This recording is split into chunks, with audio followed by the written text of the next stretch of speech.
I am not despairing, okay?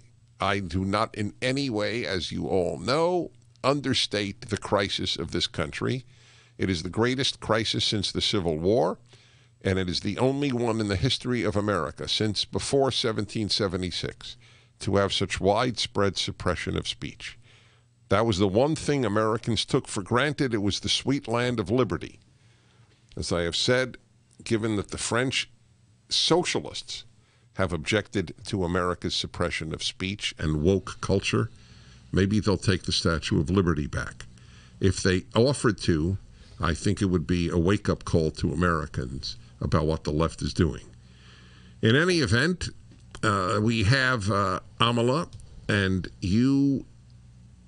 your story, I only know a little. You grew up politically on the left, is that correct? Yes. So tell us about your mom. So I was raised by a single mother. My parents divorced when I was around 6 years old, so I grew up with her influence, and she happens to be a fundraiser for a major left-leaning organization over in Central Florida.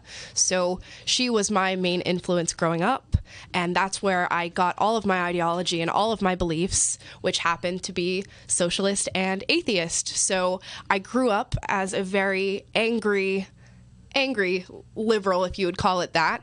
And I was very vocal about my beliefs. And of course, I was spitting out socialist ideology to anybody who would listen to me. And I was so passionate about it that when I graduated high school at the age of 17, I started working for that organization as a youth organizer. You used a magic word when you said angry. I say on almost a daily basis, there are happy and unhappy conservatives, happy and unhappy liberals, but all leftists are unhappy. Mm-hmm. I've also said that if you go to college or now high school, you get a degree in anger. Is that fair? That is a very fair assessment across the board. Was your mother angry? Is she angry? My mother is very angry, unfortunately. Virtually on any topic that you can think of and bring up, there is always this air of anger to it, and I'm not sure why, but that seems to be the story on the left. It does indeed. Before we learn about your eventual awakening, if I may use that term, mm-hmm.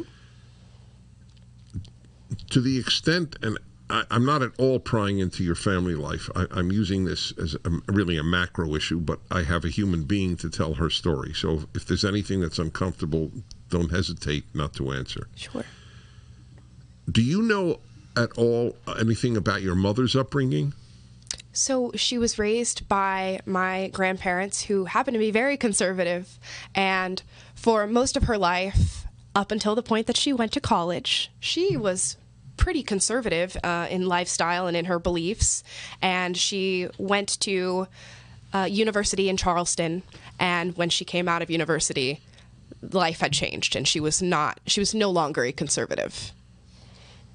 What years did she go to college? Oh, I'm not too sure about the timeline there. Well, when was she born? What year? She was born, so right now she is 51 years old. So 51 from 2020 or 1970? Very 1970. Okay, so she went to college, we would say, in the 80s. Yes. Right? Yeah. Or even early 90s. Yeah. Right. So yes, by then, certainly, going to college meant an indoctrination in anger. Absolutely. So how did your grandparents react to her transformation? My grandparents remain very neutral when it comes to politics. They don't like to assert themselves. When the topic is brought up, it's always a very bombastic argument about whatever issue is brought up, so we tend to avoid that at all costs in our family. How long were your parents married? My parents were married, I want to say... I'm not too sure how long they were married. My father wasn't really in my life that much. I have very few memories of him, and it's not something that we discuss. All right, we'll be back in a moment with Amala Ekpunobi.